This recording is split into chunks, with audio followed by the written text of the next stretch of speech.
سلام. توی این ویدیو این مینی بگ‌های جذاب و جادار رو میخوام بهتون آموزش بدم که حسابی ترند شدن و خب خیلی کیوتن.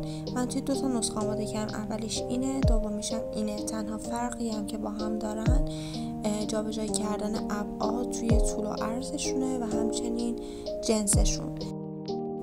برای این چارخونه من از پارچه نخی یا همون تیترون استفاده کردم برای اینکه حالت اسکویشی داشته باشه. از یه ابر یا فوم زیرش استفاده کردم. شما میتونید دولایه هم استفادهش کنید. کاملا زیرش پین میکنید چون قراره که رو شرخ کنید برای اینکه جا به جا نشه و تکون نخوره. بهتره که با سوزن خوب وصلش کنید.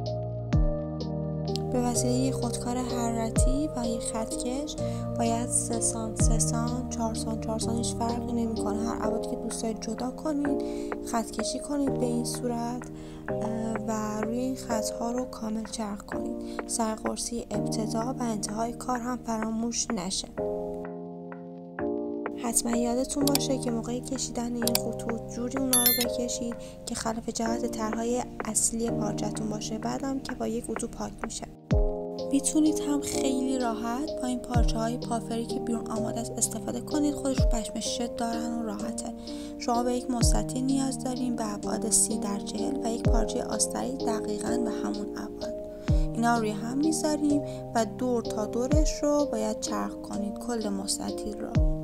اینو در نظر داشته باشید که موقع دوخت زیپ اگر زیپ رو به ضلع کوچیک‌تر یعنی 30 سانتیمتری بدوزید کیفتون حجیم‌تر میشه و اگر به ضلع طولانی‌تر یعنی 40 بدوزید کیفتون طولش بیشتر میشه. زیپ رو باید به این صورت قرار بدید، روی زیپ به روی پارچه.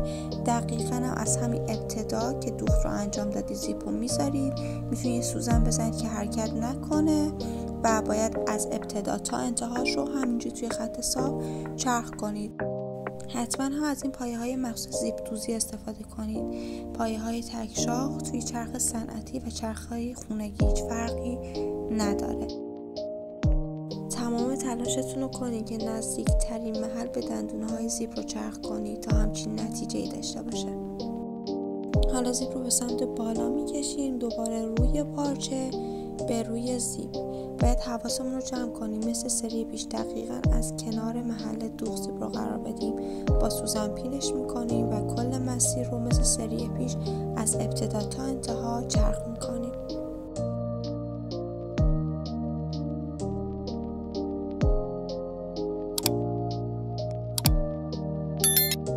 یه همچین چیزی میشه.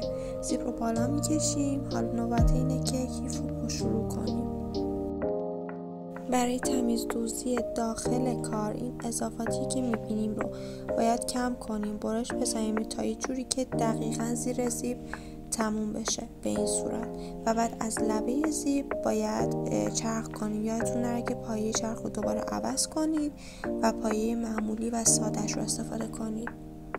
حالا نوبت دوخت ضلع دیگه میرسه. زیپ رو وسط قرار میدیم یک جوری که از دو طرف یه فاصله یکسان داشته باشه. کل مسیر رو چرخ میکنیم، هم بالا هم پایین. روی زیپ حتما آروم حرکت کنیم که سوزن نشکنه. یه همچین حالتی میشه. حالا از گوشه ها باید یک مربع 4x4 به این صورت جدا کنیم. خط بکشید، این مسیر رو توی هر 4 گوشه ببرید به یک همچین حالتی. گوشه ها رو تا میزنیم به این صورت. محل دوخت باید وسط دو طرف قرار داشته باشه. کل این مسیر رو چرخ میکنیم.